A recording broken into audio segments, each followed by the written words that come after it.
Welcome. অবশেষে কিন্তু বহু প্রতীক্ষিত আমাদের সেই একাদশ দ্বাদশ অর্থাৎ 11-12-এর এসএলএসটির ফাইনাল মেরিট লিস্ট প্রকাশিত হয়েছে। অনেকবার সংবাদ মাধ্যম বা বিভিন্ন সূত্র থেকে যে তথ্য পেয়েছিলাম আপনাদের সাথে বলেছি যে 21 তারিখ লাস্ট ডেট, এবং 21 তারিখ রাত ছাড়া এসএসসি কোনো কাজ করে না। এই কথাটা আমি অন্তত 10টা ভিডিওতে বলেছি, আপনারা সহমত পোষণ করেছেন। ভাবা হয়েছিল গতকাল অথবা আজকের মধ্যে দেবে, লাস্ট কমিশন লাস্ট ল্যাপে দৌড়ায়। বেশ কিছু তথ্য হাতে এসছে, সবটা আপনাদের সাথে শেয়ার করব। কিছুক্ষণ আগেই ওয়েবসাইটে তথ্য প্রকাশ করেছে স্কুল সার্ভিস কমিশন।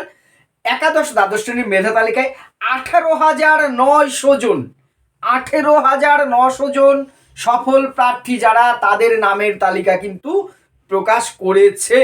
এবারে 3টে লিস্ট প্রকাশিত হয়েছে, যার মধ্যে এই সফল প্রার্থীদের নাম যেমন আছে, ওয়েটিং লিস্টে আছে যারা, তাদের নামও কিন্তু আছে।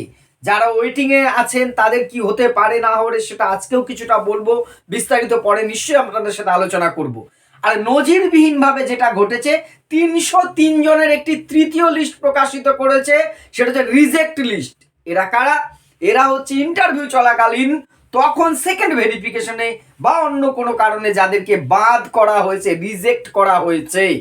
অর্থাৎ ভেরিফিকেশনে তো একটা বড় সংখ্যা বাদ গেছিলই। আপনারা যারা প্রার্থী তারা তো খুব ভালোই জানেন, আমার থেকে ভালো জানেন। ইন্টারভিউর সময় কিন্তু একটা ভেরিফিকেশন হয়েছে, তখনও বিভিন্ন কারণে যাদের রিজেক্ট করা হয়েছে, এমন সংখ্যাটা কিন্তু 303। এইটা কিন্তু এসএসসির ইতিহাসে আমি অন্তত জানি না এর আগে কখনো হয়েছে। আমি নিজে স্কুল সার্ভিস পাস করেছি বা এতগুলো স্কুল সার্ভিস দেখেছি, এই ধরনের লিস্ট কিন্তু এটা একটা সত্যিই নজিরবিহীন একটি বিষয়। 303 জনের একটা রিজেক্ট লিস্ট, তাহলে 18,900। এইবার একটা প্রশ্ন আপনাদের মনে সবচেয়ে বেশি আছে এই মুহূর্তে, যে টিচার যারা 2016-র যারা যোগ্য শিক্ষক শিক্ষিকারা ডাক পেয়েছিলেন, তাদের মধ্যে কতজন এই প্যানেলে এসছে। এসএসসির যে সূত্র বলছে, আমি কিন্তু একটা একটা করে চেক করার সময় এখনো পাইনি, আমি সেটা পেলে যাব। যে সূত্র হচ্ছে প্রায় 10,000-এর বেশি যোগ্য শিক্ষক শিক্ষিকারা ডাক পেয়েছেন। এবার যারা ইন্টারভিউয়ে পৌঁছেছিলেন, একাদশ দ্বাদশ স্তরের যে শিক্ষক শিক্ষিকারা ইন্টারভিউ পৌঁছেছিলেন, তাদের 90% মতন সাকসেস হয়েছেন, 10% কিন্তু হননি।